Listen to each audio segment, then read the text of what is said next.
Hello, hello.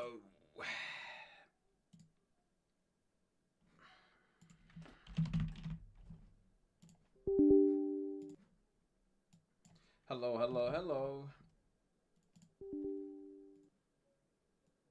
Hello, hello, hello.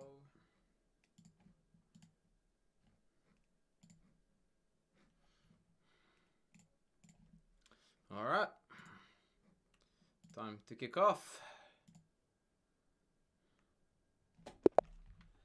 Time to kick off.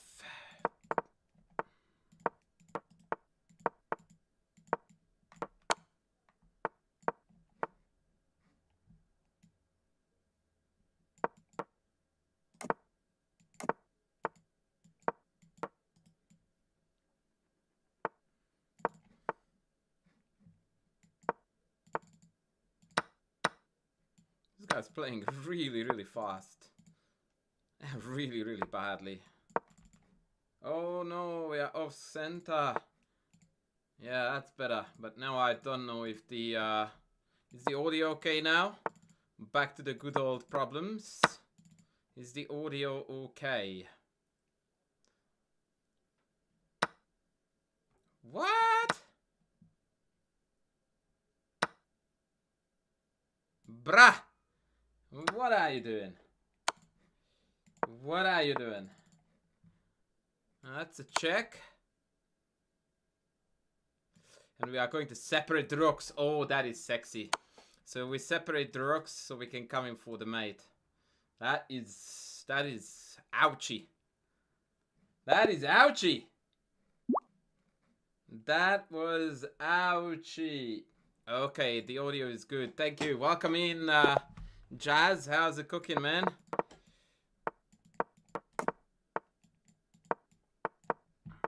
What's good in life, my friend? What is good in life? Ooh, the e4 pawn is not good in life, is it? Okay, I might have jumped the gun there a bit too soon. Oh, okay, okay. D5.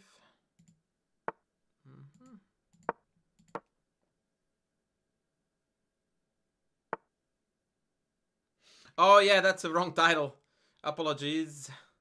Apologies, ladies. I will have to fix it after this game. I'm not doing anything Dutch today. That is just the last stream title I forgot to update. Ooh, that's subtle. That was subtle. But, me friend, yeah, I thought so.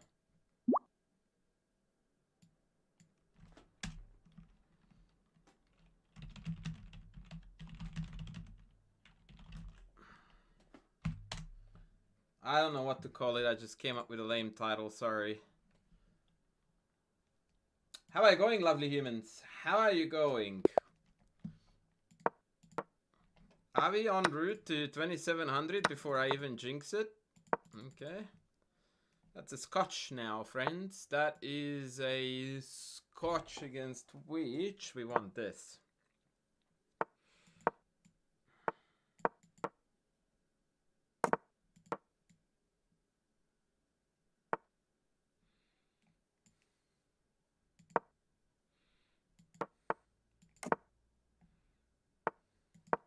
I hope this works. Maybe D is dangerous. You what?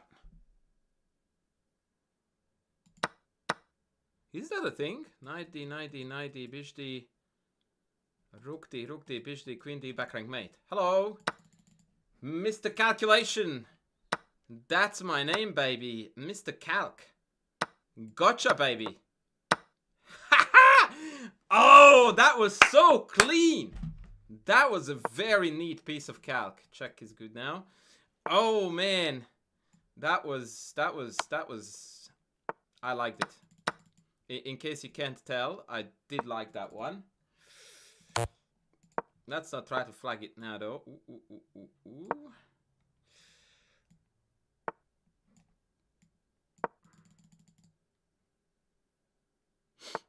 Let's not try to flag this business. Wow, I'm super slow. Okay, let's queen trade this.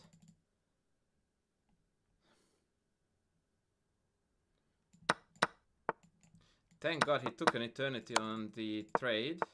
Okay, now it's all good. It's mate. Rook d1. No. Okay. Woo! That was well earned. That was well earned. That calc was hot. GYG is almost 3,000. Can someone look up GYG, guys, for me? I'm being challenged to a 10-second game in... Who is GYG? No, I'm not playing 10-second, by the way. That's an abomination and a half. Don't ever play this garbage if you have any dignity. It's two absolutely wasteful moves that you could have spent on something productive. Do not ever do that.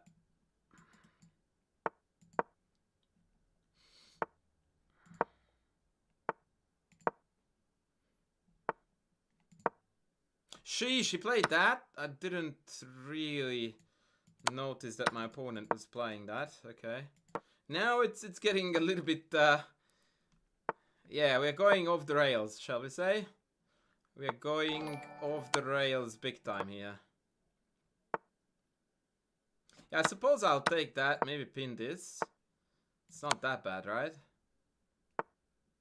And the rook is not running away, so now we enjoy this pin as well. I would love to have this king on a8 right now, by the way. I really want to play some... I don't know. Let's go here. Maybe b4. Yeah, he's struggling. He doesn't know what to move either. Which is good to see. Maybe d5. I want to crack this open. Oh, I forgot to take the rook.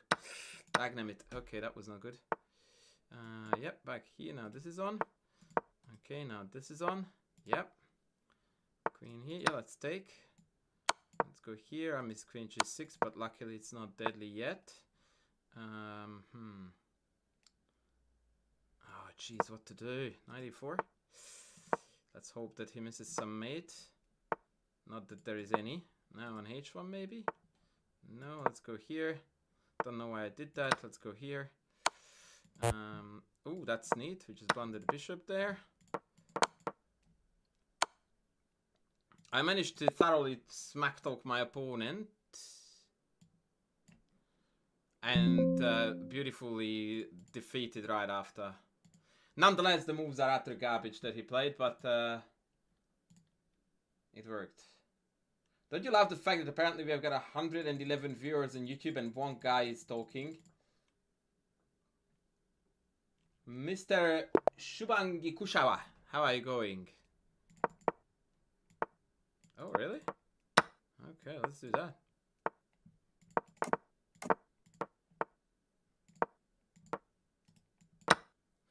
Let's do that.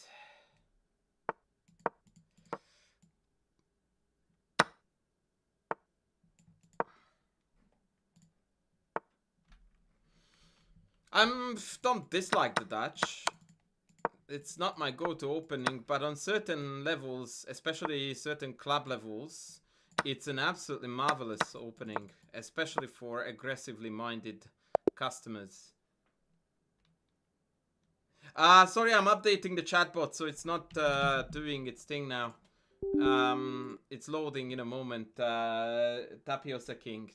Sorry.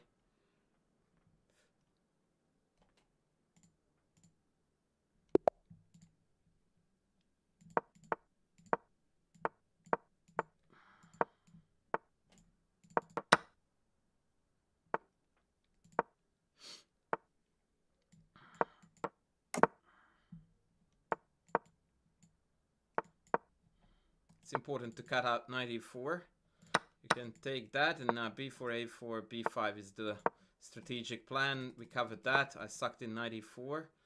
That looks a bit weird, but maybe playable. Okay, that was very nice for us. All of a sudden, I think we're just winning. Knight g6 is deadly, yeah? Yeah, it's actually winning because take is gonna win an exchange. Nice. Nice. GG.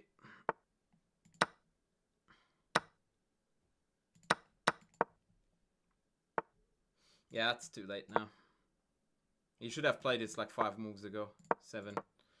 And f5 made it even worse. Okay, now there's a target there too. We don't want the e5 break, so I'm going to shut that down. Yeah, no. Go away. Yep. Okay, now just penetrate. Pin. C6 is a threat. It appears to be hanging, but if I take, then there is d4. Okay, let's go here. Yep, and now we can take without any repercussions whatsoever. Okay, we take this too. This is one of those games when you are absolutely breaking their opponent's hopes to smithereens.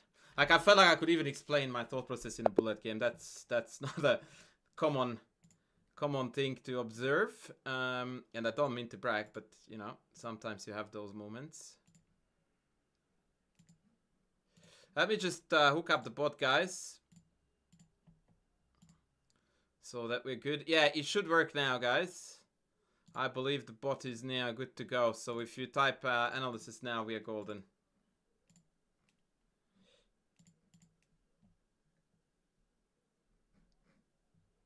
Yeah, I lost to this guy the game before in a very shameful manner.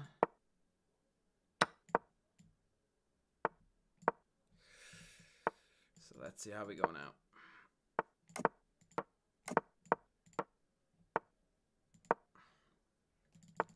Is it working?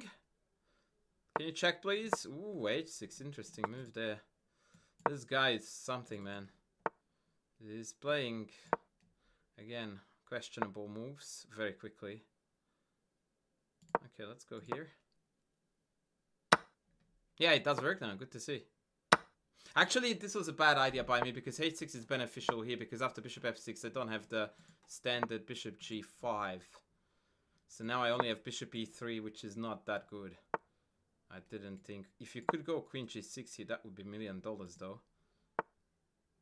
Okay, isn't he losing a piece now after queen f5? Oh no, because the queen is guarding. But if I tickle the queen, now he has to go here. Yeah, and now I'm interfering with the diagonal. Tragic, isn't it? He knows what's cooking. He knows what's cooking. Okay, so now I can take this and then go here. And now if rook here, then I think bishop c5 wins. And now we just pick off this piece with the threat of take this, and that's game. Yeah. Okay, that was pretty clever tactical toing and throwing.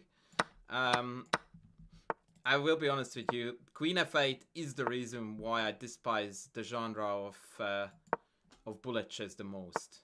It's just filth. Like, to gain any satisfaction of winning a game through that cheapy, to me, is just, yeah, no. But anyway, GG.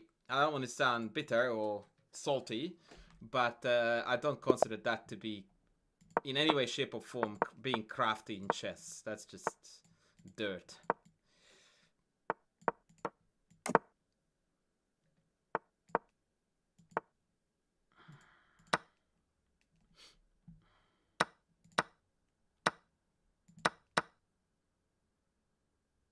I mean, it's not exactly glued to the board, right? Like, I'm legally allowed to take this. Okay, let's go back here. Let's take this too. So now the idea is to take as many pawns as we can, so that when he takes some of our own, then we will still be up, basically. That was not necessarily the cleanest explanation of the strategy, but I think it sufficed, whatever that word is the time after there. Oh, really? I don't think so, bruv. Yeah, no. This is not good. Yeah, it's constant one move cheapies, and maybe I shouldn't be upset about it, because that's maybe what bullet chesses are all about on higher levels or lower levels or whatever levels. I don't know. Oh, that was unfortunate.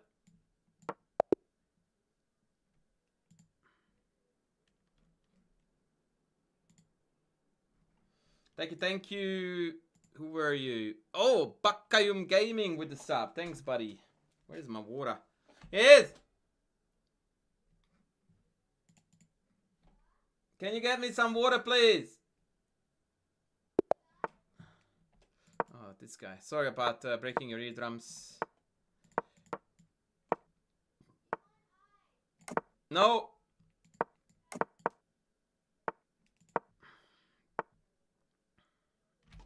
Is d5 a mistake here? No.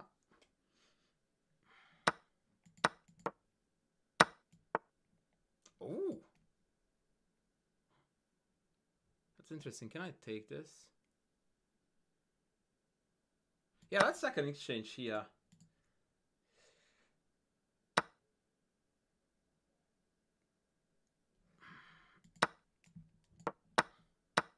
Oh, sheesh. Yeah, that was dumb. I don't know why, but I assumed that he was going to play bishop takes and that pre-move the queen takes. That was stupid. Because I was going to play queen e7, of course, to keep the queens on. I just feel... Oh, that's good. That's good. Did you get it from the fridge? No. Just tap? Yeah. Good enough. Wait, take these, all of these, please. And that one too into the dishwasher. Love you. This one? Yes, you the best. Okay. You streaming? Yes. Oh wait, I forgot that this was a bullet game and I just lost on time, right?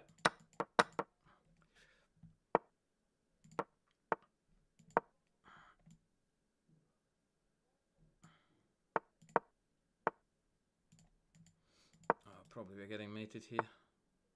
Yeah, okay.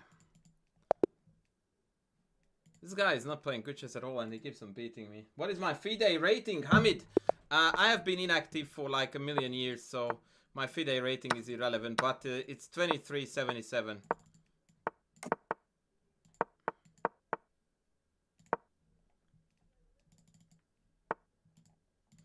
Well, brother, good luck developing your dudes. Good luck developing your dudes. I'm sorry that I'm not really engaging with the chat,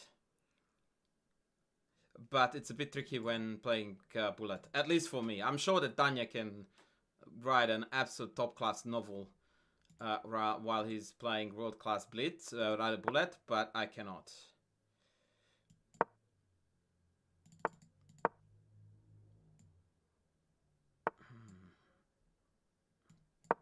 Oh no, I should have taken that. What a potato. Ah, shit. No, I'm not a FIDE master. I'm an international master. Dude, go to my YouTube channel. Like, you are watching me on YouTube. Check out my YouTube channel.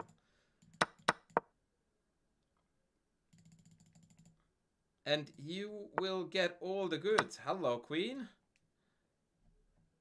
F3. Interesting.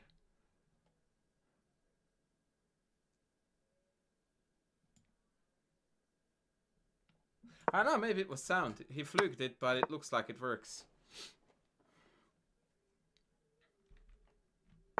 Hamid, I am an international master, and I'm one of the best chess coaches on the planet. And how you didn't come by my content yet begs to be questioned or asked, right? I'm guessing that Mr. Levy took all the attention from my content, right? Oh shit, I didn't realize that I had no time. What a tosser. Oh my god, I didn't realize that he was trying to flag me because I was talking to you. Yeah, you guys don't seem to know who I am and you don't watch my YouTube channel, so you have been excluded from proper chess improvement. I don't know what you are watching, but it's time that you are converted to the correct material.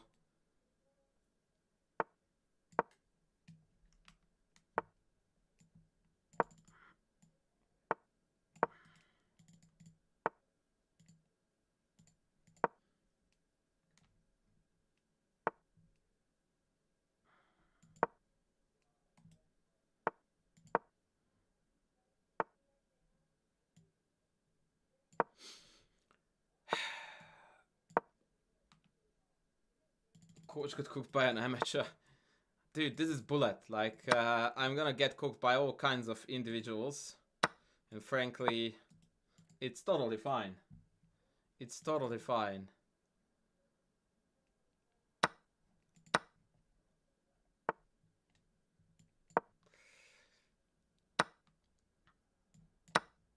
Not a worry, my friend. Not a worry at all. Okay, that was shit. I managed to trap my own queen.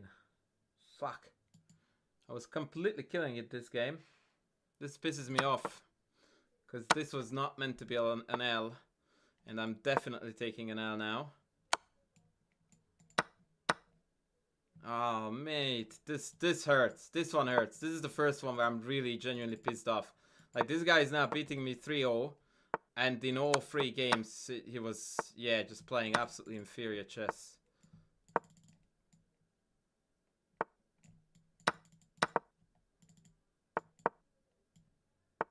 But then again, it is bullet. And bullet, as we know, is not chess.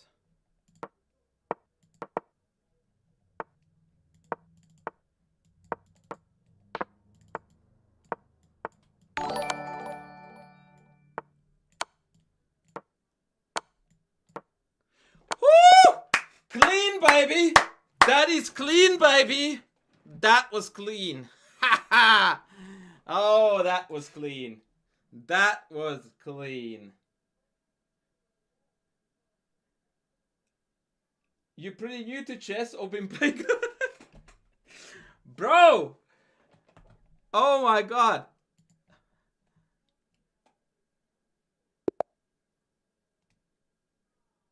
Play one rapid game. I want to see all your tricks and openings. Dude, my YouTube channel is full of me playing rapid. Like, I can't help you if you are watching Levy all day long. It's not my fault that you don't know where the chess content is. Go and watch it. What do you want me to say? It's all there. That's what I do. That's what I do, man. I teach chess through playing chess and speaking chess and breathing chess and chessing my life. I have been a chess coach for more than 2 decades. Like, what do you want me to do, buddy? Well, probably could be good not to, you know, talk shit for half a minute when I'm in a bullet game for starters. That would be a good one, yeah? Look, there's nothing wrong with what Levy is doing, except it has its limitations. That's all. Right? That's all. He's very, very brilliant at popularizing the game.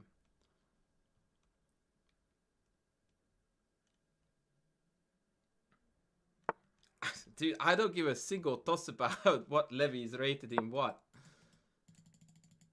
I have never been a serious chess player. To be fair, nor has Levy, so that's even Stevens. But I'm just playing now bullet because I haven't started the actual meaningful part of the stream, which is going to be some game analysis.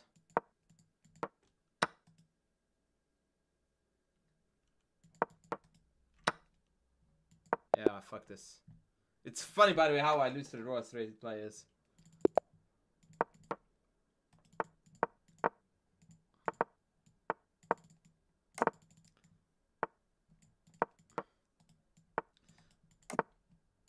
Look, if Levy is 4,000 rated higher points than me in bullet, I'm all the same, can't care less.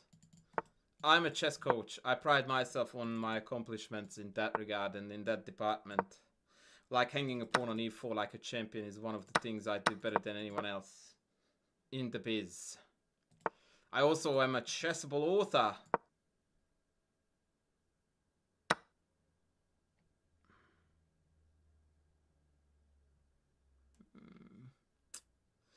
We're getting cooked here. At what age did I start chess? About 10. Very late. No, yeah, game analysis is coming. I just started with the playing, but the game analysis is coming afterward. Oh, I didn't realize, by the way, that this guy is rated like 5 million rating points higher than me. That is quite cute. Fuck, really? Is he gonna take every single pawn there is on the board? I'm kind of happy about that, actually. That was a good move. Fuck it, let's go anyway.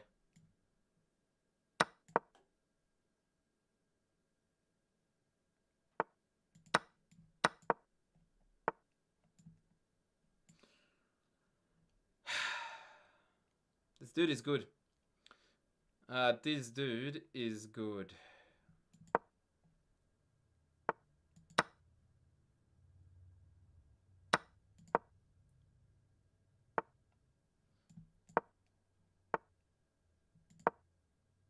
How was that? Yeah, took it.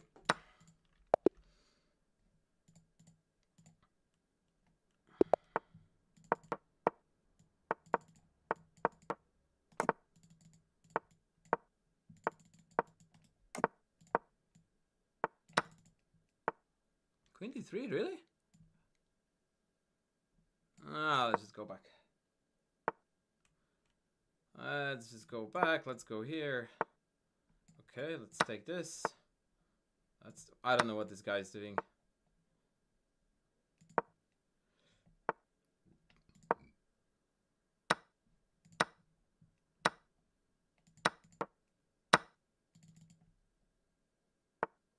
Isn't my dude on crack or something?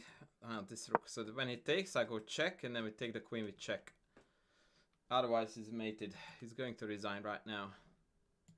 GG, I called it. Oh, come on, man. You're supposed to resign. I can't even get a resignation out of these folks anymore. So disappointing.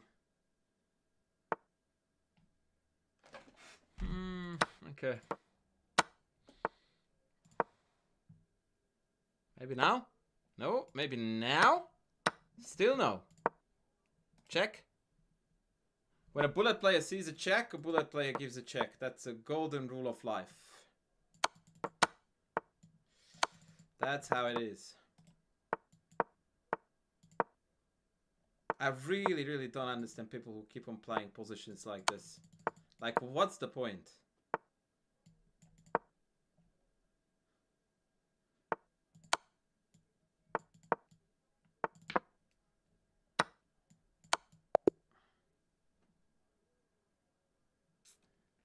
Is there anyone, by the way, who has a game to analyze? I'm curious. Pranay, I lost 100 ele. Oh my god. No, that's not good, Ben. That's not good. But it happens to all of us.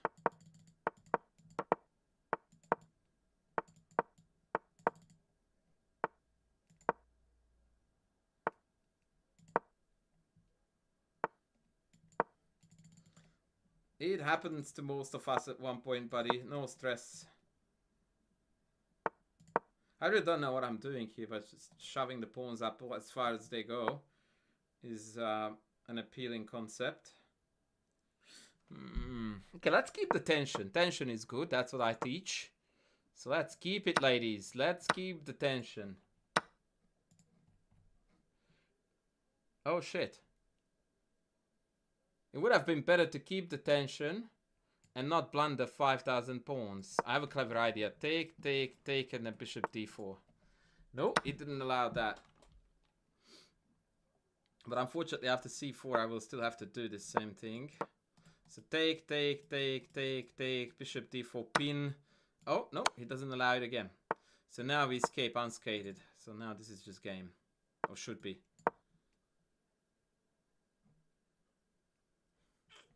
Should be.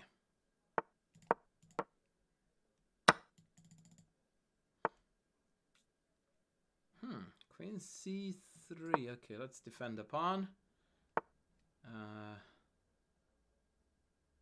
Shit. Let's go here.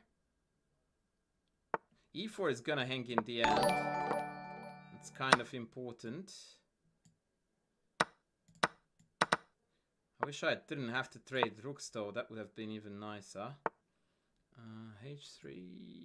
Okay, let's go here. Let's go here. Let's go here. Pick off this now.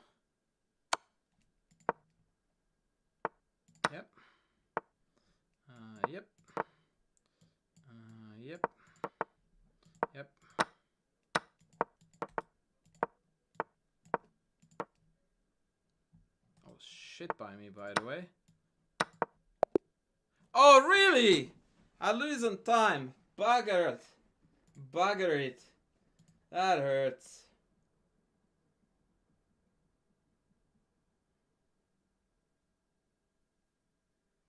$400, give me some tips. Okay, so this is my favorite topic. I can't give you tips. I absolutely cannot give you tips. You know why I can't give you tips? I'll tell you why I can't give you tips. It's like, imagine that you would like to become an incredibly good tennis player, right? And you are pretty bad at it at the moment. So you rock up to tennis club, you approach the coach, and you go like, "Coach, what's wrong with my tennis?" Now, if that guy gives you any definitive answer, he's lying through his teeth. Like, he has never seen you play tennis. How would he know what you can do and what you can't do? All he knows is that you are bad, right? It's like, "Hey, doc, I'm unwell. Fix me." It's like, can't do, man. I need to know what the hell is wrong with you, what happens, how it happens, what are all your symptoms, and then I may be able to give you some guidance as to where to go from here. Anyone who gives like advice blindly to players like, "Oh, 1400 should this, they're full of shit. Like, I may be able to give you some generic ideas of what is likely not working in your chess, but I'm completely stabbing in the dark. Like, no clue whatsoever if I am gonna, you know, hit the mark or not. It's completely random shit. So if you ever ask any decent player or streamer to give you general advice because you have 400 and you want to improve, and they say anything specific to you what you should do, they're full of shit. No exception. Which is, by the way, why I regularly offer game analysis on this stream, which is exactly designed to solve this problem. Because as soon as I see what you are doing wrong, I can give you 100% definitely correct pieces of advice as to what you need to work on. That's exactly how you eliminate the airy-fairy bullshit talk that, "Oh, you should work on your calculations." Like, sure. And by the way, you probably should. But that's just based on nothing other than the fact that most 400s are very, very poor at tactical vision and calculation. So, yeah. Can't fix you, brother, but if you show me some games you played, we can talk.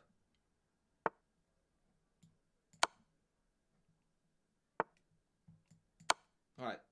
Important not to take the rook here, but to set up a discover check. Because now you are likely to do a lot more damage. For example, now it's the double check. So they can't take. Okay, I play one more bullet. And then I'm going to start the serious part of the stream. It's not 1,000 when it comes to leeches at all, by the way. The gap is no more than 200 tops. It's definitely not that airy-fairy number that you're talking about there. And besides, it means nothing. Like, I don't know why people keep on bringing this up. It's a perfectly irrelevant comment/data because they don't calculate rating on the same basis.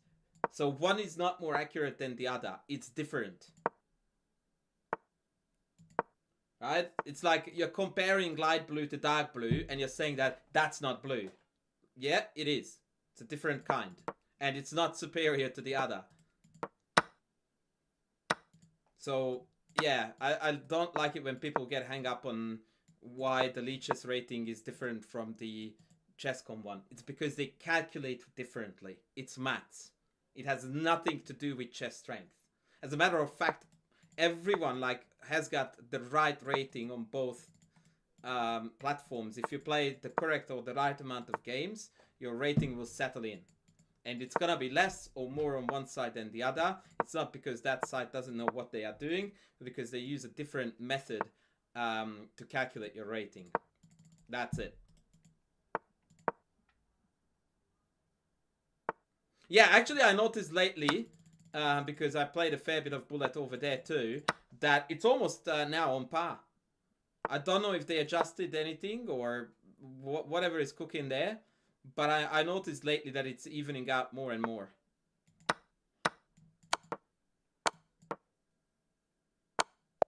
Well, now you do. I'm glad to bring you the goods. Alright, guys, let's get started with some chess today, because Bullet, in the end of the day, is just absolutely brain-dead entertainment, which is not dominantly what I'm is about. As in, I'm not about the brain-dead part. Nemco is in Paris, part of the broadcast. Yeah, good for her. Good for her. She is doing her chess content from there.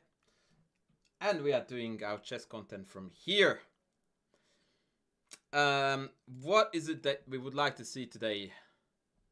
Lovely humans. Why ever the fuck did it disappear again? Arrgh! Hate this. Alright, so if there's any request in the respective chats as to what you would like to see some discussion about, that would be warmly welcome.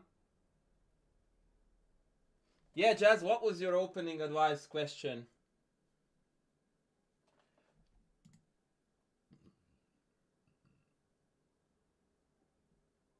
Dev is the top 10 player of all time. What? YouTubing or what?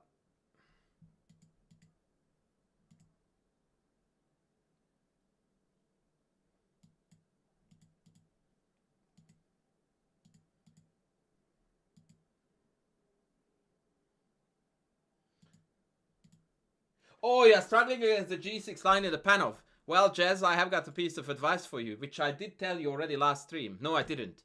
Lately, I have started playing something really, really cool against the Panov, or I should rather say something different. This is what you need to do, Jazz. So Jazz is complaining to me that in the Panov, there is this variation. I'm on the wrong layout, I know. Fuck this. No? Yes. Where black plays G6, and it's very difficult to play, to generate attacking play against this. Right? So recently I thought about it too, because I don't really like playing against this either. And this is what I figured out. If you start your Caro-Kann with E4, C6, and then C4, instead of D4, and then you take D5 twice, they can't play the G6 line. Actually, wait, no. I designed this against Knight C6, but it's somewhat effective against G6 too. Is it? No, not really. G6 is playable here. Actually, come to think of it, you can sprinkle in Bishop C4 here, which is different. I usually do this move order against the Knight C6, Knight F6, Bishop G4 line. Because what I do is that when they take, I don't play D4 here, but I play Bishop C4 first. And that completely cancels out the Bishop G4 lines. But against G6, it's still an idea, because after G6 here, you're not committed to an early D4 yet, so you can play Bishop C4 and try to hang on to this pawn as best as you can. Maybe, but I would have to think about it a little bit more.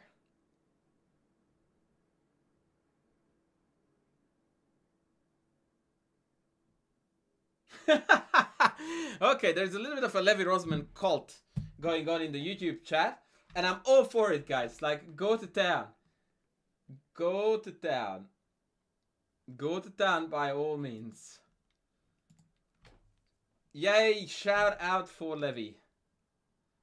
I'm all for it. I am all for it.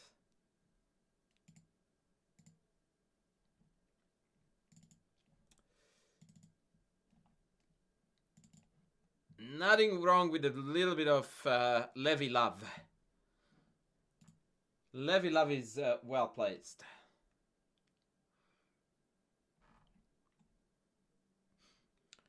So you wanted some strategy, all right? I can deliver that for you.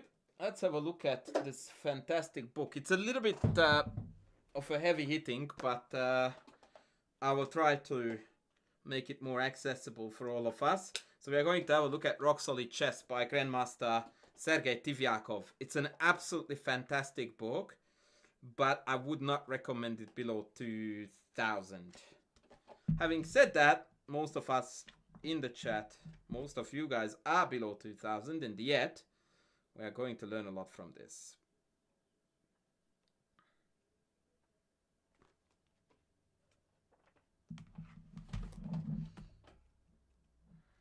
Or I hope, at least.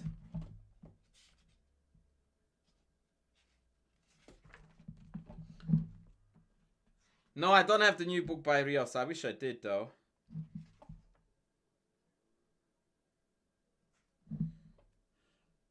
I wish I did. I'm pretty sure that it's brilliant.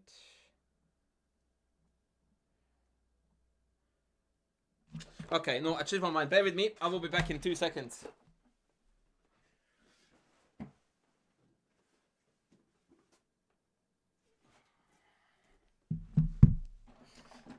Instead, I went back to my favorite book, one of my favorite books. Now, this is definitely something that every club level player should go through.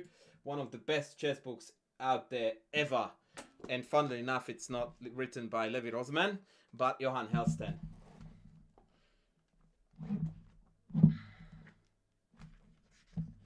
And that, ladies and gentlemen, is called Opening Strategy. And it is absolutely brilliant.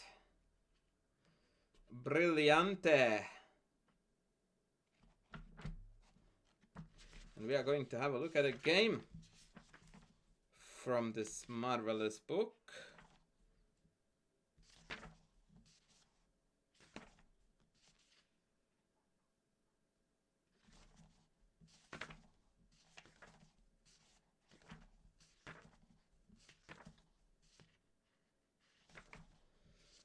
Because this is a marvelous book.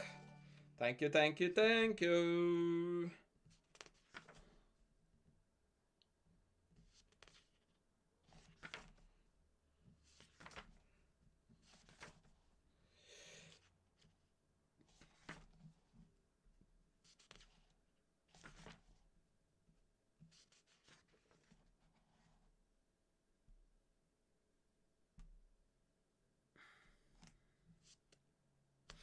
All right, let's go.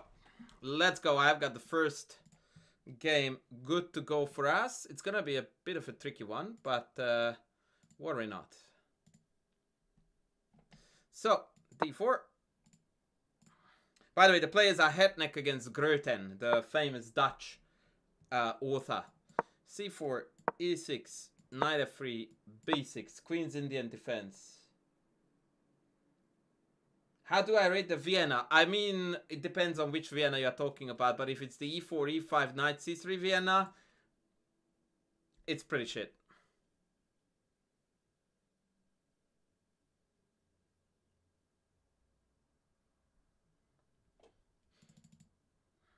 Since the Levy fanboys are in the house, he has popularized that to absolute death.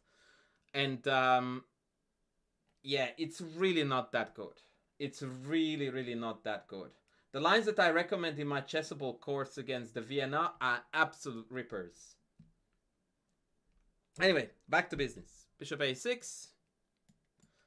Sorry, g3, bishop a6. Hitting, piss off. The c4 pawn. Knight d2. Bishop g2. Bishop b7, bishop g2, c5. Now there's a very, very cool line here, which white has played. So e4 was played, which is seemingly hanging.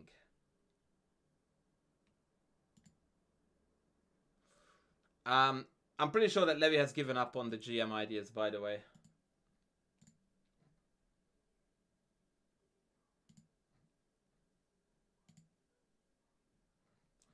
Alright, chat. What do we do here? This is gonna be difficult, so be prepared for some crazy stuff.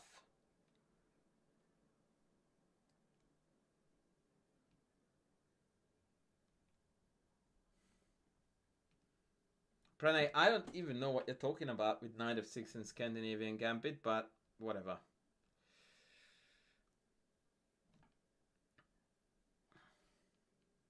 Now we need a line here.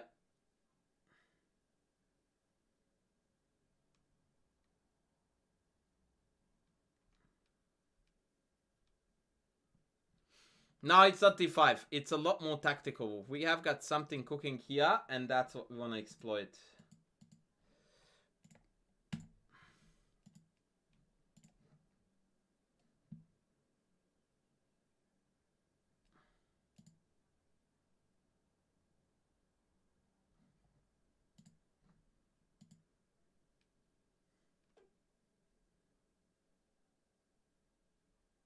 No. You need to be thinking of this take and d5 is not exploiting any of the targets on the diagonal. Think deeper. Oh, Courtney! Welcome in. I received the game that you sent me, Courtney, but I haven't had a chance to look at it. Would you like me to do that while on stream?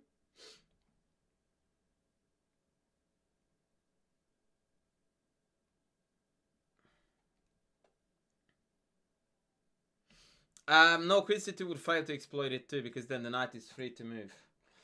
Courtney, can you send it to me to this account? Because I'm on my other account. So please send it to here.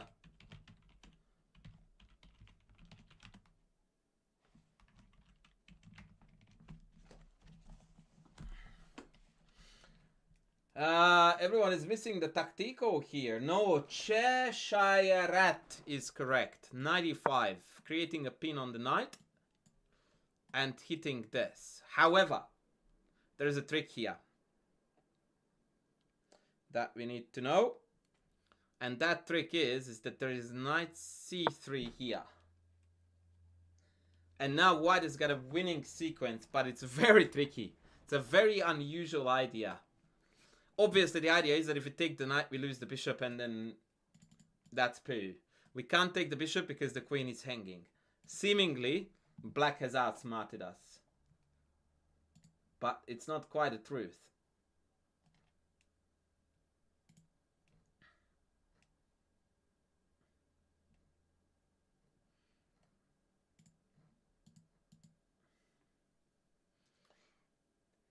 Yeah, queen h5, but what if g6?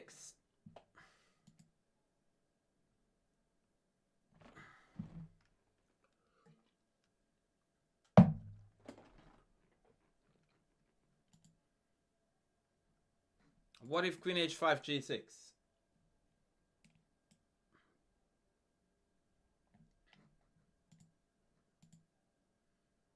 Sack the queen. No, you can't do that.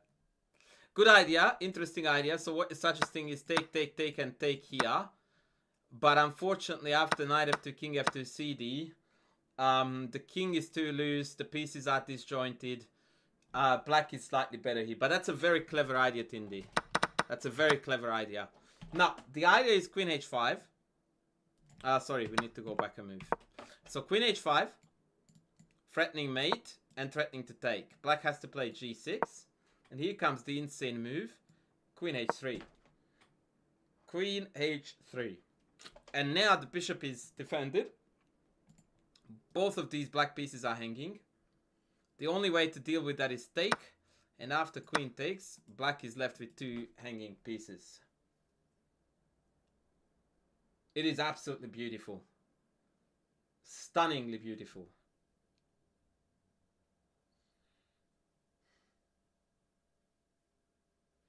And also very tricky. Right, so knight e5 played. Oh no, I'm lying. CD was played. Yeah, it's nifty. Castles. D6. 94. 97. Rook to E1. Queen C7. That was probably a baddie. And here white played an absolutely sensational idea. Absolutely fantastic move.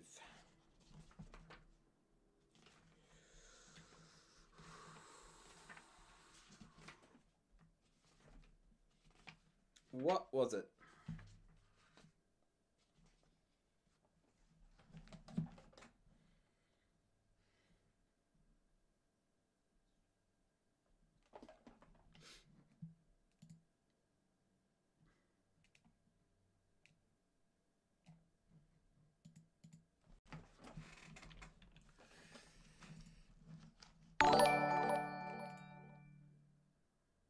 Ahmad Al-Romaiti, you are the man.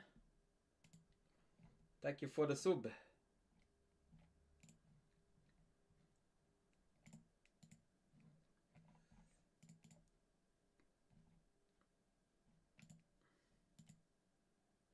So, any takers for what to do here for white? Brilliant idea.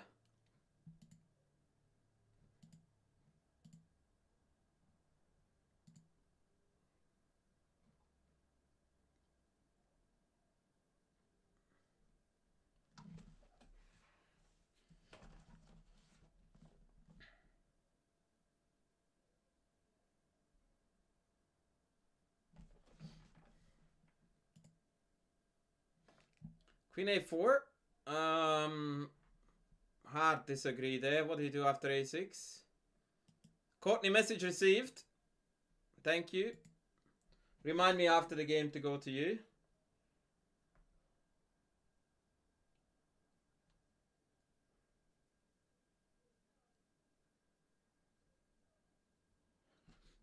Yeah, Cheshire, you get. Oh, Tindy! Tindy coming in with the goods. Girth power. C5, baby. C5. Sacking the pawn where it can be captured by 3 different pieces. That is what you call big cojones. Mahesh Nassani, welcome in. That sounds like a Moroccan fella. Mahesh, are you a Moroccan fella? That would be epic if I got that right. So no matter how they take back knight c4 next, and all of a sudden we are knocking on the door of d6.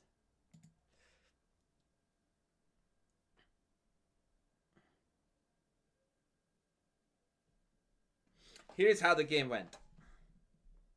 They took knight c4. Poke, poke. They played e5. Yeah, empty sec squares is yeah.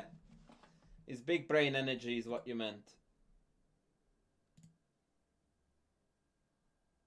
Mahesh is from India. Close enough, but yeah, I miss it by about 10,000 kilometers. Why did you get the shout out for subscribing? I don't remember shouting you out, but it's because I saw your name. Or if you're complaining why you didn't get it, then shout out to legend Naruto. Anyway, we didn't play here knight d6. There is a better move here. What should that be? Tamil creation in the house. Welcome. Welcome, welcome, welcome.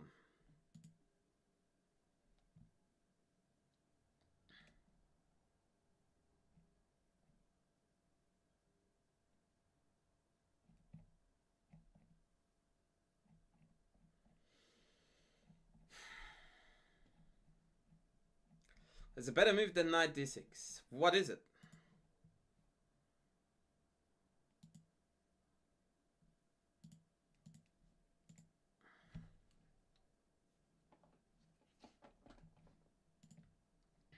Queen a4? Nope. Where is the name, bro? Tindy, can you help out legend? He seems to be struggling.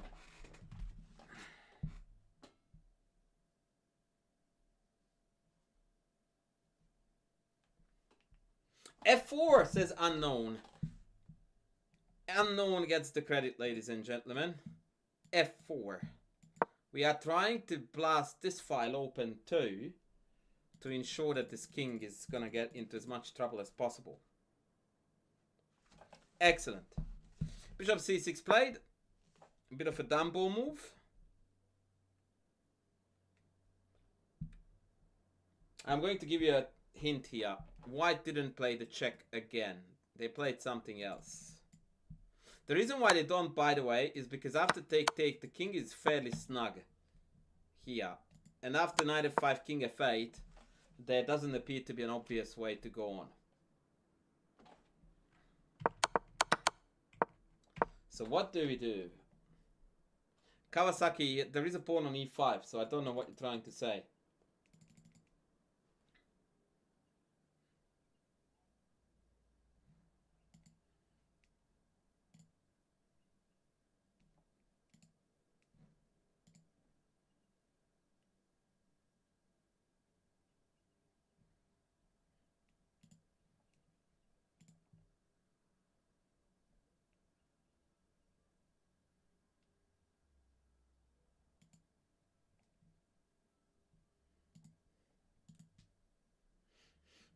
Fe5, very good.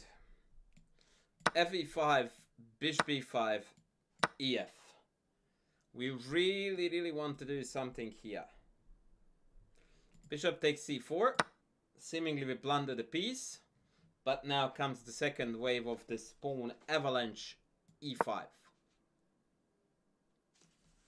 Now our threat, quite ironically, is queen f3 trapping the rook.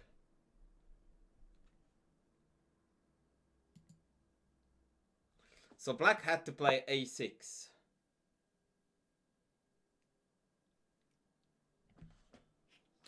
And now white has got a beautiful double attack.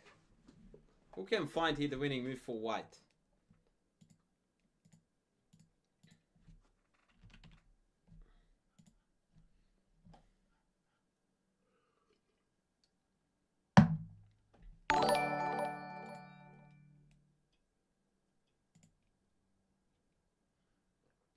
Yanni Pavlakos. Now that guy is definitely Greek. No question there. I can't get that one wrong, but Mr. Pavlakos. Good to have you on board.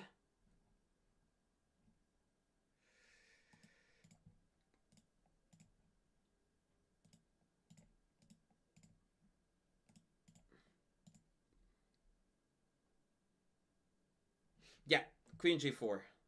Hitting bishop, hitting this. And what do we do after bishop e6?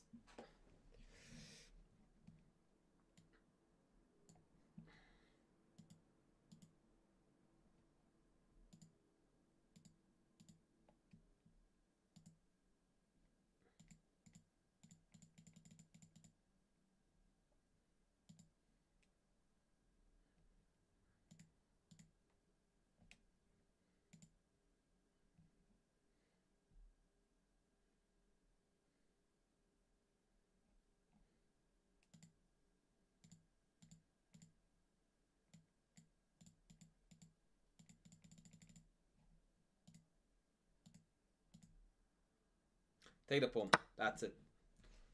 And black's position is falling apart. As a matter of fact, here they decided to take f6.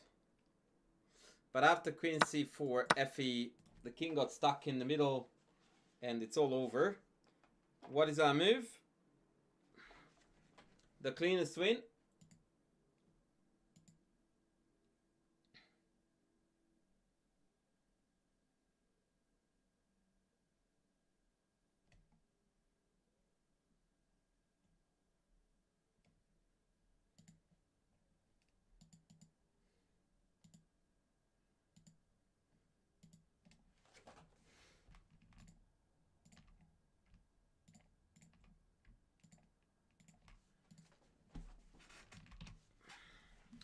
What is our only winning move? Rook to f1. Very good, Mr. Pavlakos. Are you from Athens? Or what is your city of residence, Mr. Pavlakos? Unstoppable threat. They played f6. Queen check. King here. And what is the knockout punch now?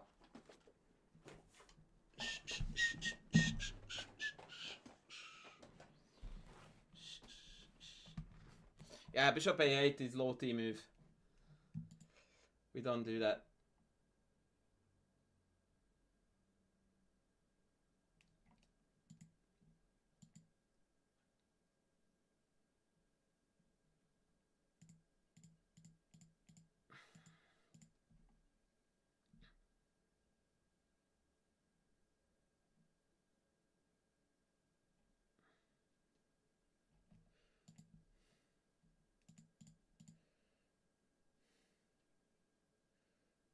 Oh, Melbourne, the third largest Greek city in the world, in case nobody knew that. After Athens and Thessaloniki, the third largest Greek population in the world is to be found in Melbourne. Rook d1. And this is a double attack. It's mate on d7, but also check. By the way, that was not a joke. Like, dead set. Third largest Greek city in the world is Melbourne.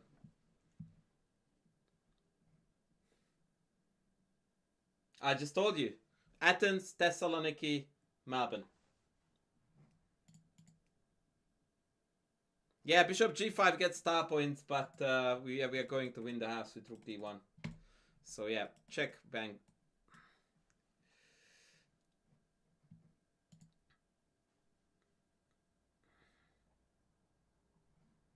Alright, Courtney in the Twitch chat has sent me a game for analysis.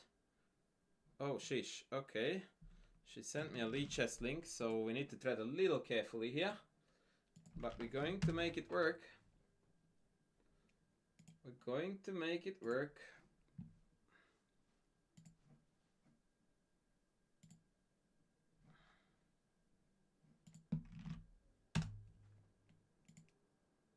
Okay, Courtney, are we black or white? I think we are...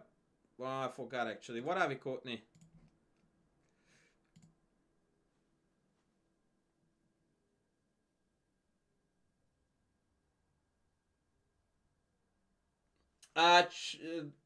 Yes. And you know, Cheshire Red, you are way too good to not see the difference. Bishop a8 wasn't winning a rook. That was winning an exchange. Queen f6 was winning a rook. Right? That's comparing a Suzuki Swift to a Ferrari. So that they were definitely not even remotely close to be the same thing. Right, Courtney, what color are we again? Please be kind. What do you mean? When was the last time I wasn't kind to you?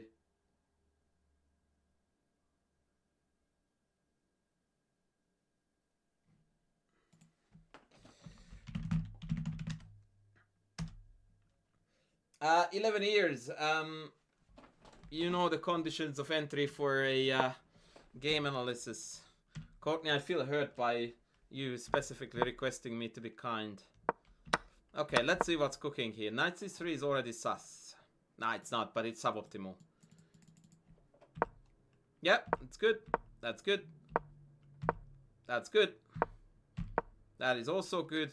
Don't worry about the engine here. It is perfectly fine. Actually, there is a thing though that is the reason why the engine tells you that this was not optimal is because you missed here the check. Did you notice this?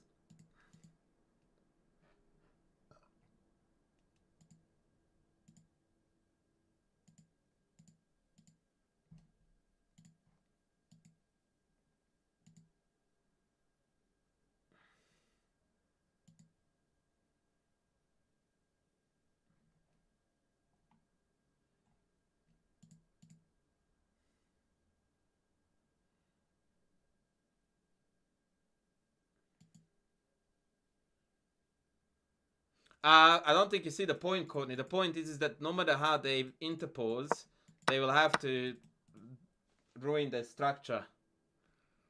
And this is now looking really, really dire for white. And it's not like Queen e7 is not developing. Woo! 11 years. Thank you. You are up next, buddy.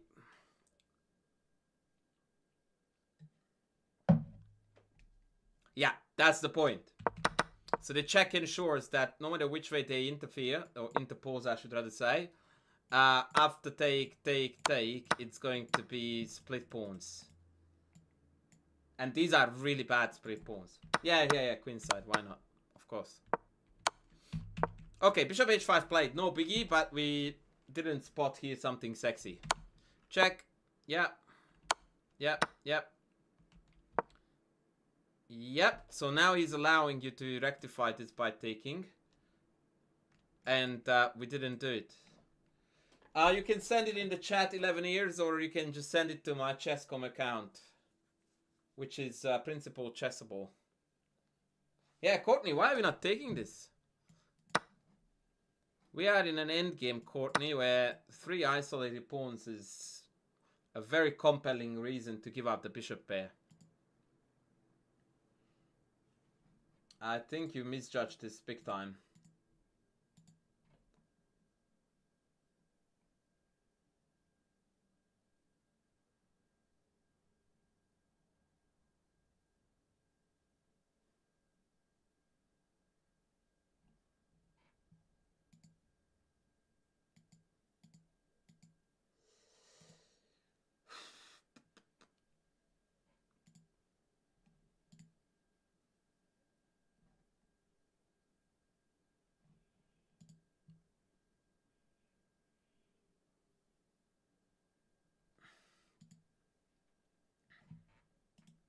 Yeah, that will do 11 years.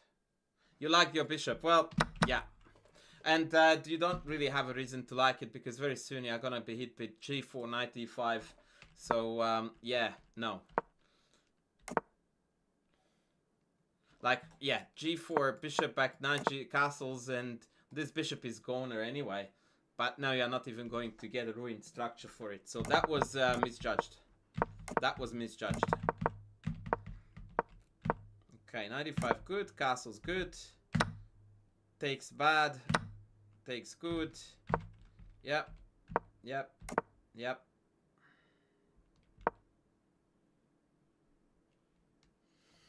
I don't mind this. The first move that comes to my mind is h6, and the second one is knight e4. Put your pieces in the center. So now what you're trying to do, if I'm not mistaken, is to ruin the structure here. But that ruins the structure far less than this one would have, because these would have been isolated. If you take here, they are in one batch. That's significantly more manageable. It seems to me that you didn't know what to do here. That's what this move tells me. And generally speaking, when you don't know what to do, either develop pieces because you're not done. Like, that's a no-brainer. When you don't know what to do, you look at like, well, have I developed all my pieces? No. Rook is still at home. Bang. Problem solved in less than 5 seconds. Yeah? Second way of dealing with this problem. I don't know what to do. Put your pieces in the center. But what if they trade? Well, if they trade, they will trade off all their developed pieces, and all that is left is the ones back at home. Black is slightly better. Right? So it's extremely rare that I am willing to accept from a student, irrespective of rating level, or more or less, when they say, I didn't know what to do. It's like, no, you did know what to do, you just didn't follow it. Are you done with development? No, so you should have developed. Have you put your pieces on in the center? No, so you did know what to do, you just opted not to do that. That's a very different thing from not knowing what to do. Oh, Tindy! Holy sheesh!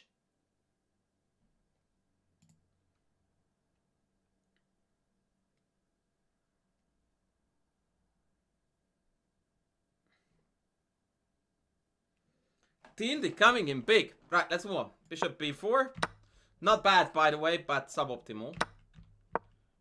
Yep. Okay, this... Oh, I see. You didn't want knight f4. But if you don't want knight f4, then why don't we pull the bishop back, since it's not doing absolute bugger all on this diagonal anyway. I'm being kind.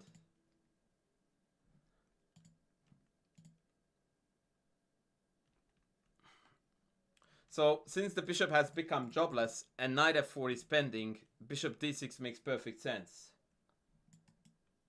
Right? What is that? Ha! Get out of town. Come on. Couldn't be more gentle.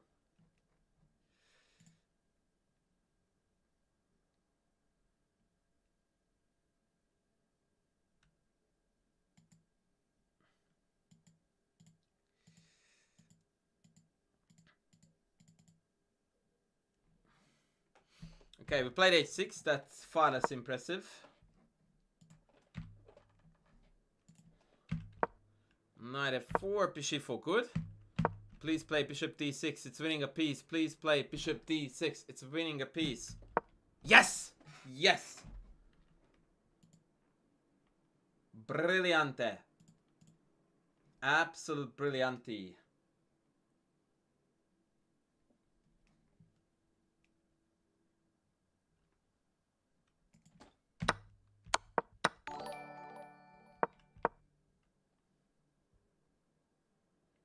I think Spencer Feingold recommended you.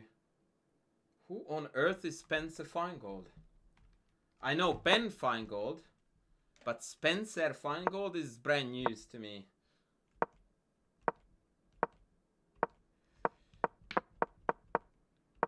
The end was very clean, Courtney. Well done. I'm proud of you. Well done. Oh! I didn't know that Ben had a son. Ben has a son.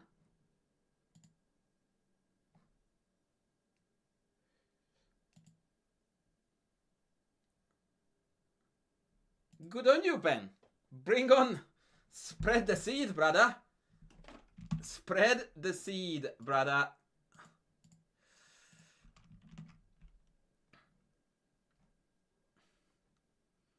I am proud of my boy Ben. That's awesome, Bensky. And he clearly is a very clever kid because he's recommending me.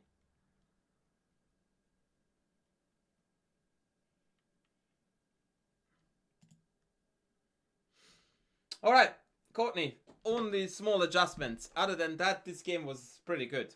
And with that, we are on to 11 years game. Now, 11 years. Here is something that I was talking about the other day on stream, and now I'm going to say this again.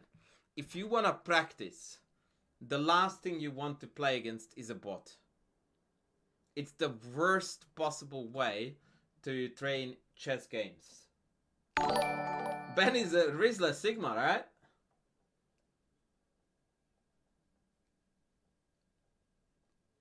Yeah, the bishop knight trade that you missed there was very good.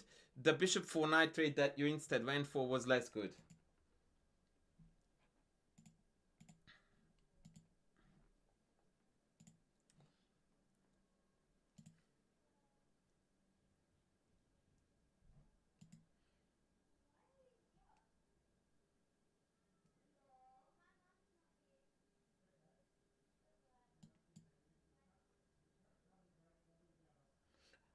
Yeah, but why would you play against humans of your level? Like, there's absolutely no point if you are an 800 rated player to play against a 2300 rated bot.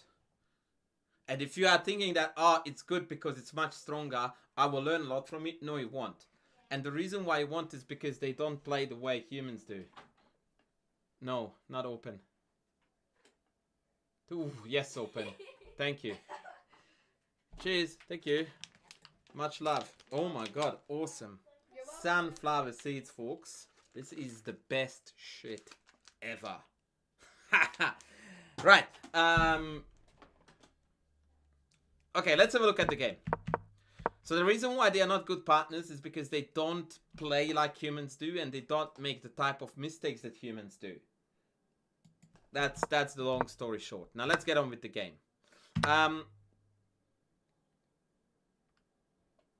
Right. I don't know why you are taking this. That should be the last move on the list of what to do. E5, knight d2, knight c3, all superior moves. But whatever. Queen takes is garbage. Oh my god. What are we doing, brother? Knight c3. Develop, attack a queen. What is c3? That is illegal, friend. Like, there is no world where this should be a candidate move, let alone the move that you choose to play. Your job is to develop your minor pieces and control the center. Since d4 is fully defended, playing c3 to back up d4 is a complete waste of a move. c4, perfect move. Knight c3, perfect move. Everything else, nah. And these are the chess principles, by the way, that people tend to miss between rating 0 to 1700 on a regular basis. And this is what coaches do really, really, really poorly, that they don't hammer this hard enough.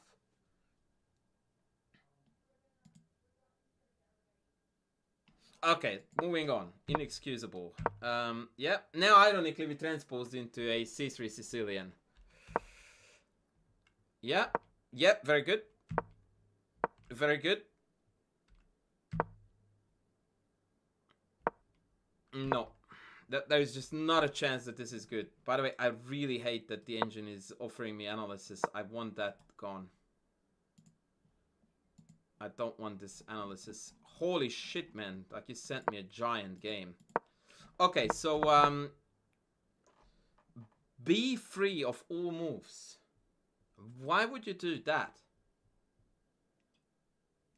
I'm so confused about b3. So if you are playing b3 because the b2 pawn is hanging, then we are playing the least effective move to deal with the problem. Why wouldn't you play queen d2? At least it develops the queen, helps you to get your pieces out. That move makes sense. Secondly, there is no freaking way that this is a threat. Your opponent played 400 queen moves and one misplaced minor piece. They are playing this opening like a total catastrophe. To take this pawn would take that to an entirely new level. So, for example, let's play a3. Queen b2, knight a4. Thanks for coming. This is another thing that 9 out of 10 club level players constantly get wrong. This is the reverse materialism. When, and I spoke about this in many of my YouTube videos, that people understand that going out with your queen early and taking pawns is bad. So they don't do that. But when their opponent is about to do that, 1, 2, 3, 4, 5, then they go like, oh shit, my pawn is hanging with a queen. That's the end of the world. Let's defend it. It's like, hello? If it's bad for you to do it, it's bad for them to do it too. Yeah, bots can... This is why I'm saying that playing against bots is the least sensible thing to do. Like, let's play d5, yeah? They take this, and you go knight a4. Queen b4, bishop d2. If this queen gets out of here alive, I'm going to give them the name Houdini. Yeah? So, yeah, this should not have come up as a candidate move. Again, I don't know if you have a coach or not, but if you do, he should be hammering you for this real hard. If not, you're welcome. b3, yep. Knight f6. Bishop d3, okay. Somehow I feel like bishop e2 is better here to keep an eye on this. Yeah, something like this concerns me. Although there is knight a4 here. Okay, I'll take this. I would have 100% play rook c1. But it's a small adjustment, so I let this slide. Yeah, that's decent. Although, again, here is a typical story here, yeah? So these two knights are suboptimal. By which I mean that the knight on f6 is perfect, but the knight on d7 is useless as tits on a bull. Because the best function of this knight is that it's ready to step up and take its body's place. So what black really wants here is some sort of trade here so that the knight can step up.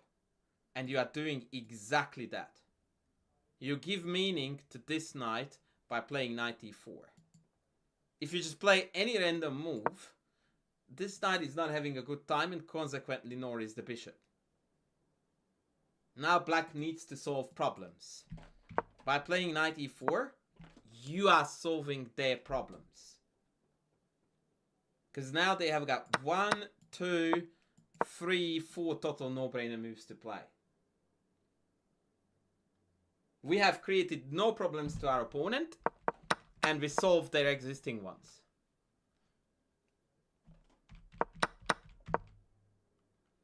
Okay, okay, okay, okay. Yeah, that's good. That's shit. They should have dropped the knight back. And then come here.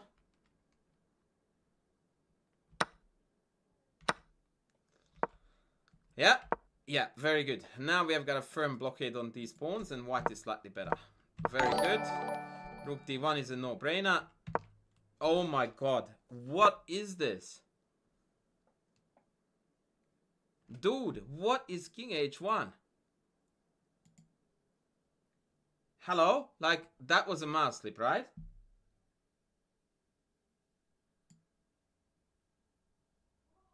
Like, this is the textbook case of there is no way that rook a d1 is not the best move in this position. It doesn't matter if you are Magnus Carlsen or the janitor of the club. It's like, bring the rook to the open file. There's no better move, don't bother. Like, 10 seconds. Just check if you're not getting mated in one move. Any other case, best move. What on earth is this?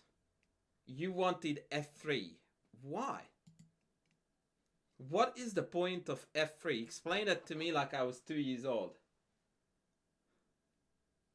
What's the point of f3? Is the bishop not guarded enough? Hello? Like, try to reverse engineer here what your thinking is about. You want to defend e4 with the f pawn, yeah? So I'm going to now just make it happen, yeah? To what end? So that we can take back on e4 with the pawn? You never want to do that, right? So I play a bozo move takes. You never, ever want to take this with the pawn, right? Because that stops this pawn from being a backward pawn and a weakness. You always want to take it with the queen so we can pile up on it and attack it. So you are spending 2 moves, king h1 and f3, on a move that allows you to do something that in no scenario you want to do ever in this game. Hello? It's like asking a builder to knock down the wall of your living room to install a second door on it, which you have no intention to ever use. It's butt ugly, and you're never gonna do anything with it. Alright? Like, and the thing about this is that it appears to be so obvious to you when you do it that, oh, I totally should do this. And when it's explained to you, then it also appears very obvious how bad it is. So you definitely have the skill set to understand that this was a waste of 2 moves to achieve absolute zilch. Move on. Okay, we didn't even play it, which is actually a good thing. The problem is that now you are uniting the pawns. Like, this pawn formation is now preferable than the one with the rook takes, because now they are in one batch and they are mobile. Whereas with the rook, they are immobile. Yep. Take it. Yep. Okay, that take I think is also... In fact, rook d4 appears to me to be bad. Maybe e4? Yeah, black is dropping the ball here. e4 was the way to go. Rook d4 bad, take good. And now the pawns have been split apart again. And this is easily blockadable. You can't possibly lose this anymore. Because if you just do nothing but put the queen here and the rook here, black has no plan to win this game. So now you are playing for 2 results. Yep. Yep.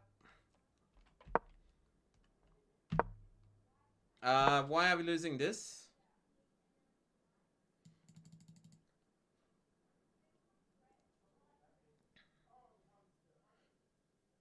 Okay, two things here. Black has no threats. So let's use this time to secure the king. Second thing, be clever and turn this into a counter threat. Take, take, take, check wins the queen. Otherwise, you can penetrate on e6. After, fuck off. After take, take, if they don't take, you can go in. White is better.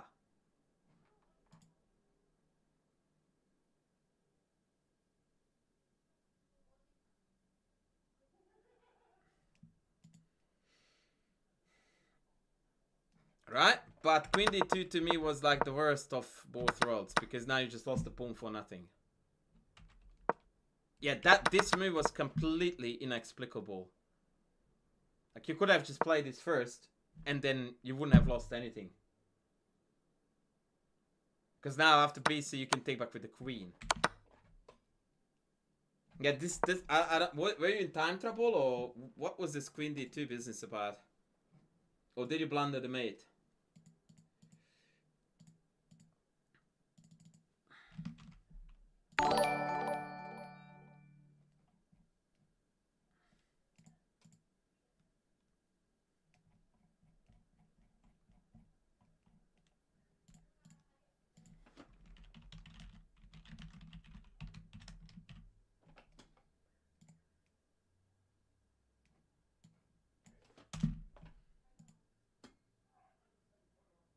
I was playing fast deliberately. Yeah, that's a synonym for I wanted to lose. Okay.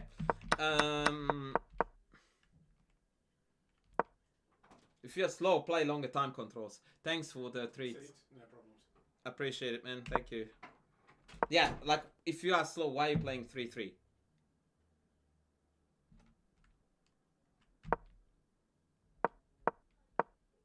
Still that draw, by the way.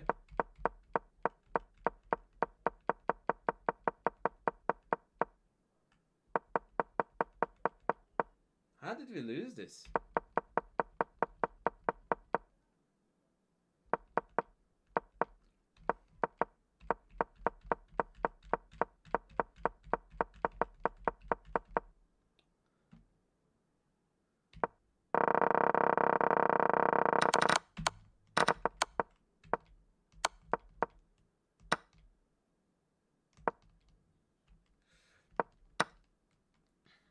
Mm-hmm. A4, A5 is the cleanest way to draw this. And this is a very clean way to drop the ball. You know what's very funny? You actually have queen d1 here. And I don't think that black can win here.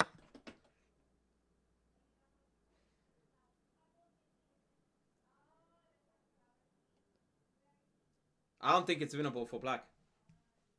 Even if you win the pawn, it's a fortress.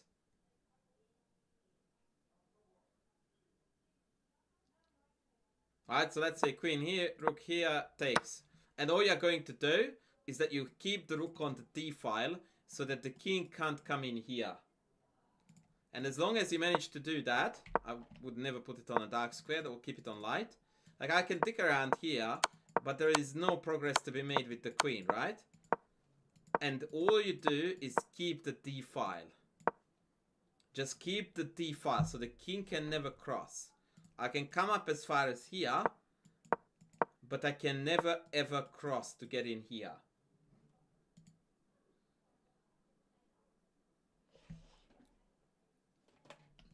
And we are golden. We are golden. That's a very, very cool fortress.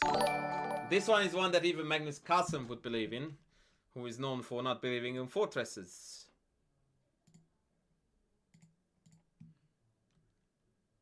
Alright, Tindy, what's the story on YouTube? You donated someone a game, Anal. Who is gonna take it?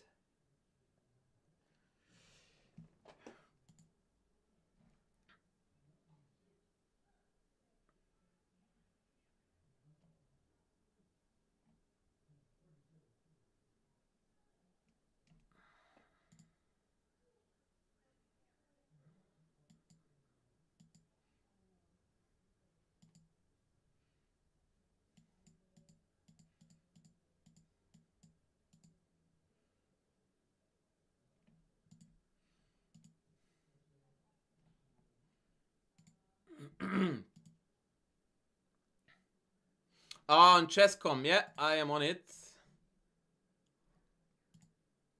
Okay, got it. Okay, this might have to be last, guys, today. What color are we, Chessy Red?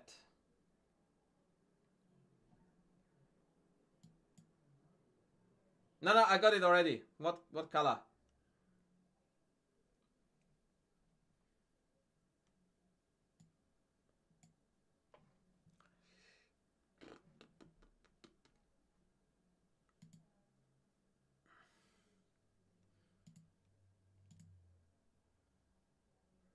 Okay, he's not answering me. We don't know the color.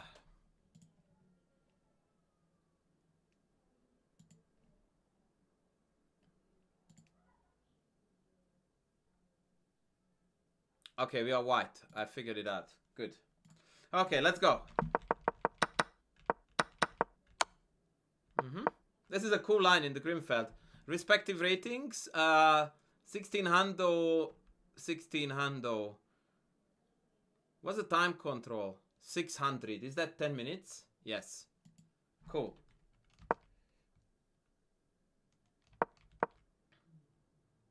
What? Hello? Game over on move 7? Bro, what?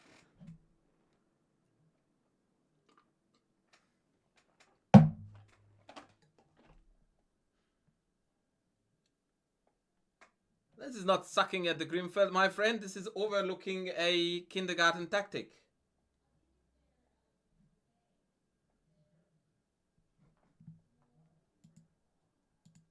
What happened here, bruv?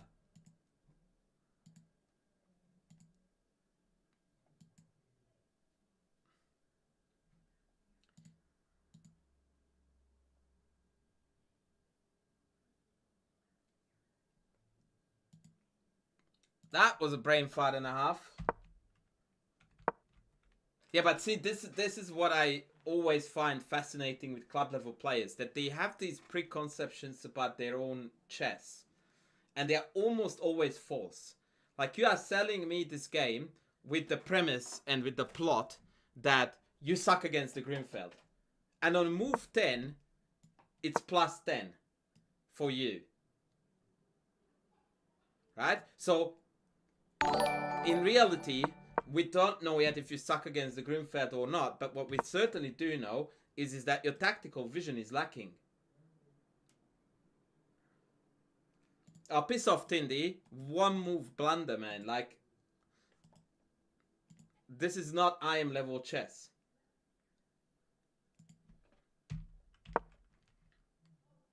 By the way, B4 is theory here.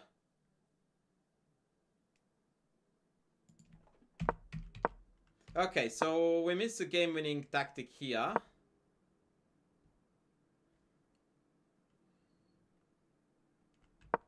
Yeah, this is good. Okay, so tell me why we are not castling here. I would like to understand. Explain to me, like I am free, why you want queen d2 and trade queens if you can castle out of the pin, making this move completely useless.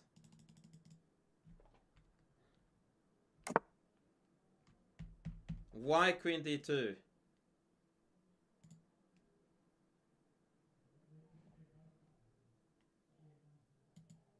Anybody there?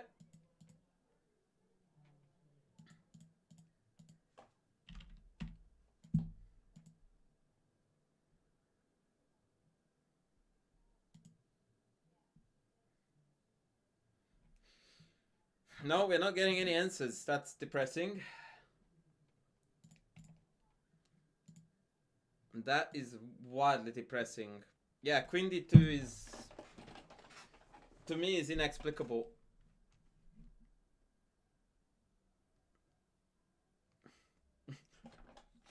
Oh man, I love these explanations. I just got nervous and I forgot that it was even on. Fucking hell. Okay. I mean, I can't say anything to that, brother. Like, if I tell you, well, how about if next time you are not gonna be nervous, but you actually look at the board, is not a productive comment, is it?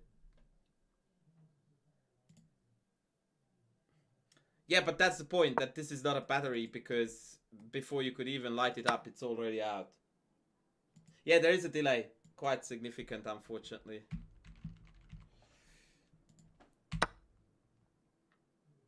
Oh, man, fuck. Okay. Now, the irony is that we're doing well here, too.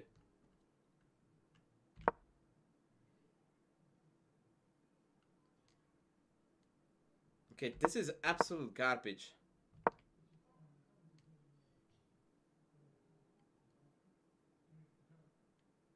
Okay, so here's the second time when I'm going to pause.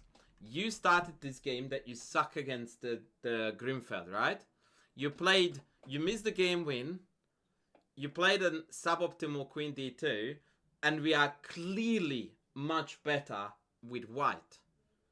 If this is how you suck at an opening, I would love to see the one where you are very good. If this is the bad one, where we miss a win on move 10, we play a suboptimal move on move 12, and by 14, we are killing the opponent. I'm dying to know what your openings look like where you are doing well, if this is the bad one.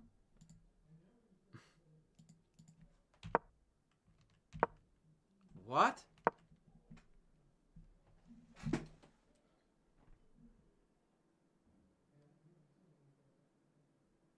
Wait, what is going on here? Rook to d1. Chat. So that I'm not bashing this guy too hard. That wasn't brutal. What do we think of this? I would like to involve the chat. What do we think of this?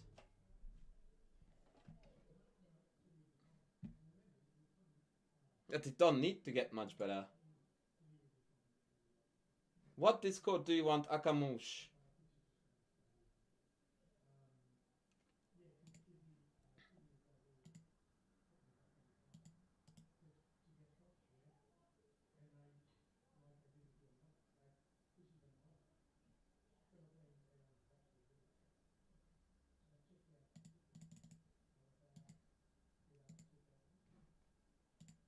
Yeah, let's talk about this move, chat. I don't want to do all the talking. So can we please elaborate on what's cooking here?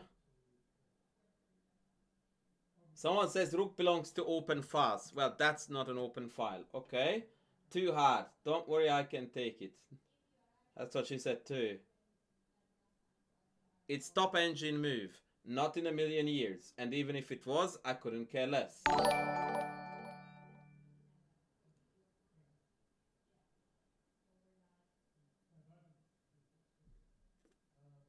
Okay, so what you are saying here is that you want to play king to f2 shortly. Why? I'm so confused. I had Discord. Oh, sorry, I do have Discord. I certainly do. Why wouldn't... I don't understand why you want to put a rook here and put the king on f2. How does that help you to do anything? Like, why don't we put the rook on the open file? Like a chess player. It looks to me that you are panicking like crazy, but you can't even get remotely close to verbalize what you are worried about.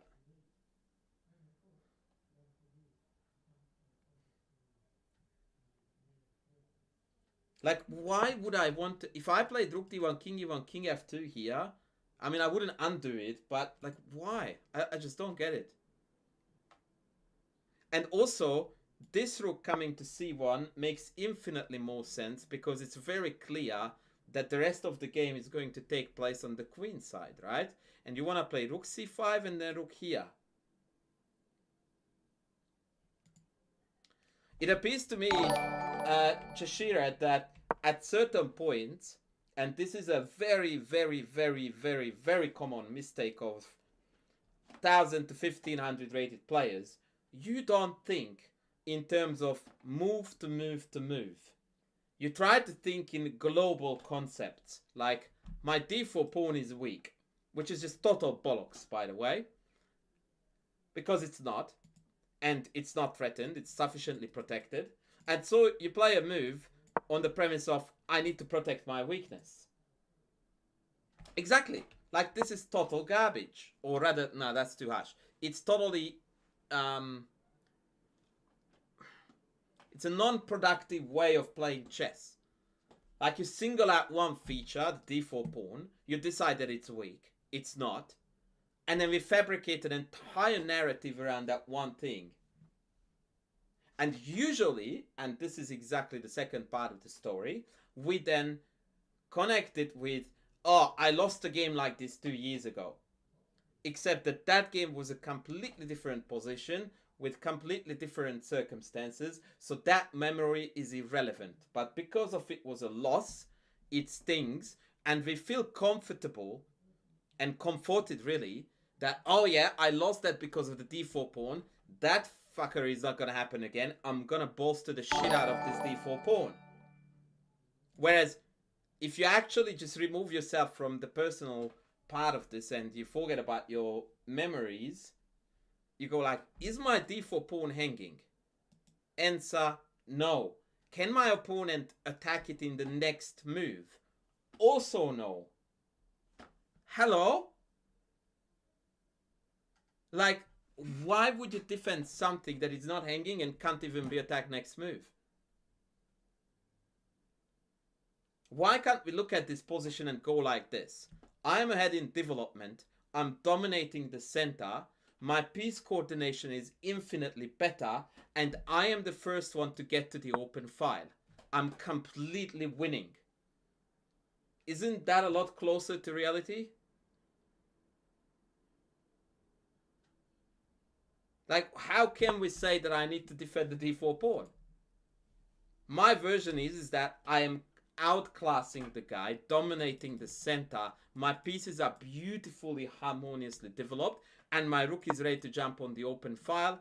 And if I actually choose to go this way, then I'm threatening d5, rook c7 penetration. On your bike, get out of my game. And you instead are worried about how to defend this. It doesn't look like we are talking about the same position. Like, one of our narrative is utterly flawed.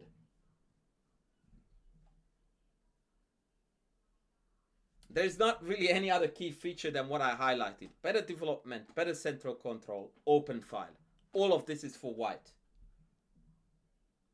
As a matter of fact, d5 already is playable. Because after bishop takes, both bishops are hanging. Like, you're so far ahead that it's absolutely crazy. I think that 98%, no, 100% what you are doing here is just psychological damage. Or rather, you are responding to previous psychological / emotional damage. Okay, let's move on. Rook d1. This makes absolutely no sense. But I don't want to bash it too hard, but you know it. It just makes zero sense. Like, we played 3 absolutely useless moves. And now black is better as a result.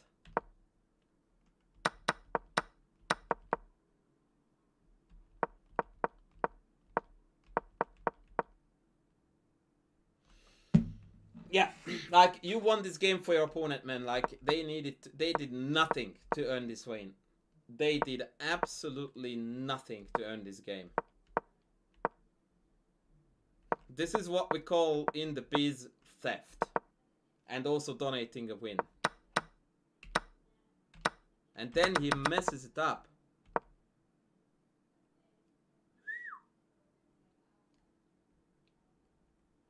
There is a beautiful win here for black, guys. Can you find it? Black to move and win. Very nice stuff.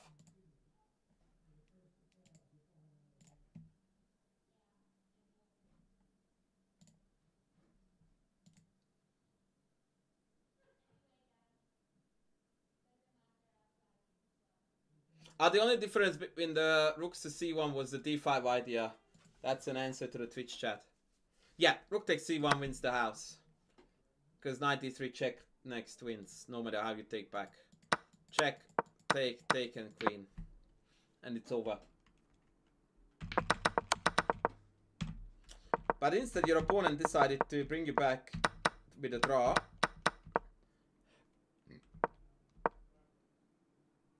Oh, boy. Ouch.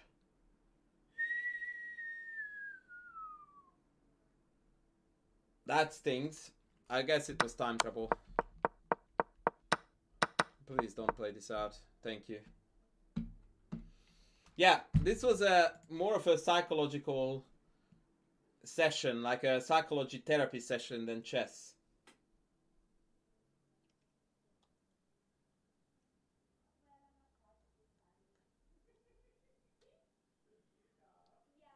Yeah, this was tragic, man. Like, I feel like you brought about 25%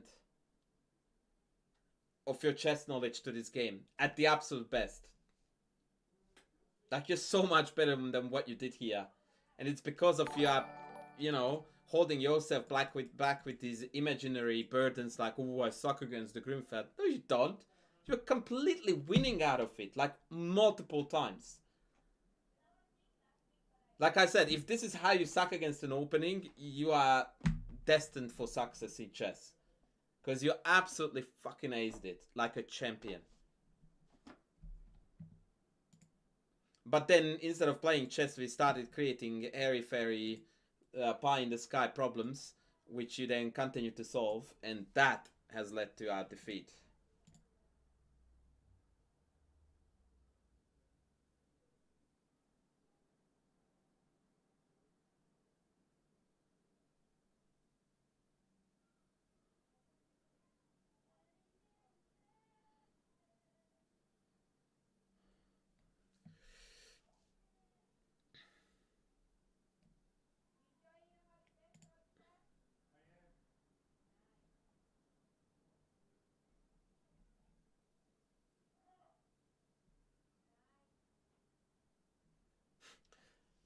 Mother truckers, I just got an email from my electricity provider that they are paying even less money to me than what they used to for me having solar. Absolute assholes.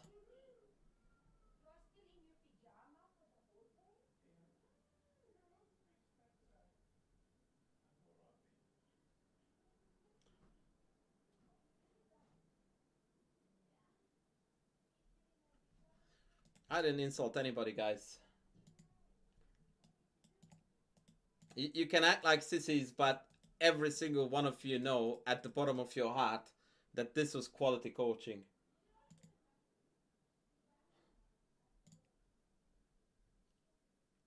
I could have told him that, oh no, you're great, it was a brilliant game, and you tell me what he would have learned from it. Now he has got stuff to think about, stuff to work on, stuff to consider. That's what you call quality coaching. That, whoa, well done, mate. This was brilliant. Very unlucky, very unlucky. What do you learn from that? You mistake me for grandma. I'm not here to give cuddles. I am here to provide meaningful feedback. And that's what that was.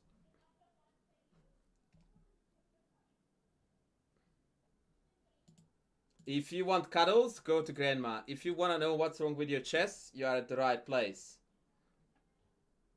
I did tell him that he's great. I also recognized right away, which goes to show that I'm not here to fuck spiders, that he plays a lot better chess than this. Like, this is not the actual representation of his level. I can tell that from a lot of things. The rating, the time management, the moves that we played, the lot. But, unfortunately, chess, and in fact, competitive sports in general, is not good for snowflakes. And I'm not saying you are, but for people who think that this was rough, man up. I would never ever hurt anyone's feelings on purpose. And very rarely did I actually do that. And if I did, I usually regretted that. This was a 1500 rapid game.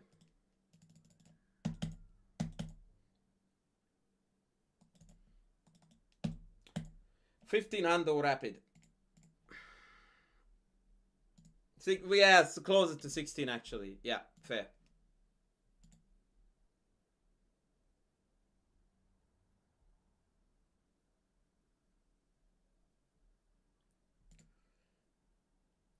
Thank you very much, Tindy, for the generous donation. By the way, the chat massively benefited from it.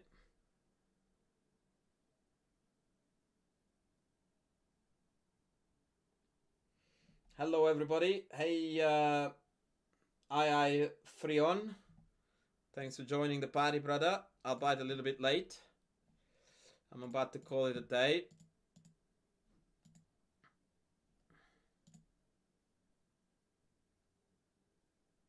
Yeah, I think we are going to wrap it up here, guys. We've had a bit of everything. I played a bit of Bullet. I went through an instructive game with you guys, and then we did some community game analysis.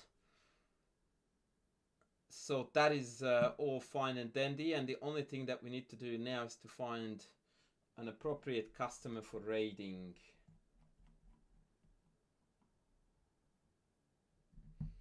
Freon, you are late. Come back tomorrow. What is tomorrow? Tuesday. I have a lesson at... Shit, when do I have a lesson at? 11? 12? I'll start streaming about 5 hours earlier than now. Are you gonna be around? If so, I look forward to seeing you and your game. Z.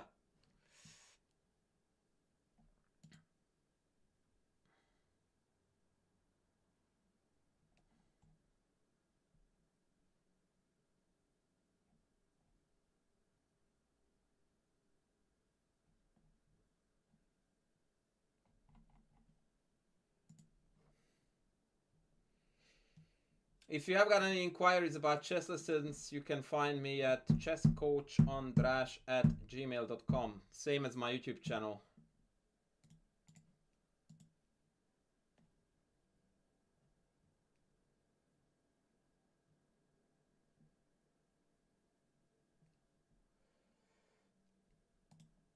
I'm just really, really big time struggling to find someone to raid.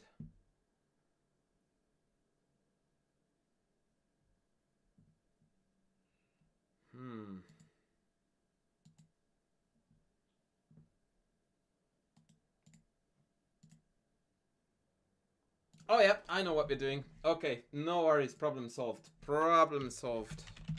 Apparently the ladies match is on, so I will send you off to there. Take care, lovely humans. We'll be back tomorrow at an earlier start. So stay tuned and look forward to seeing you. Including the Levy fanboys. Finally, you are learning chess. Appreciate it.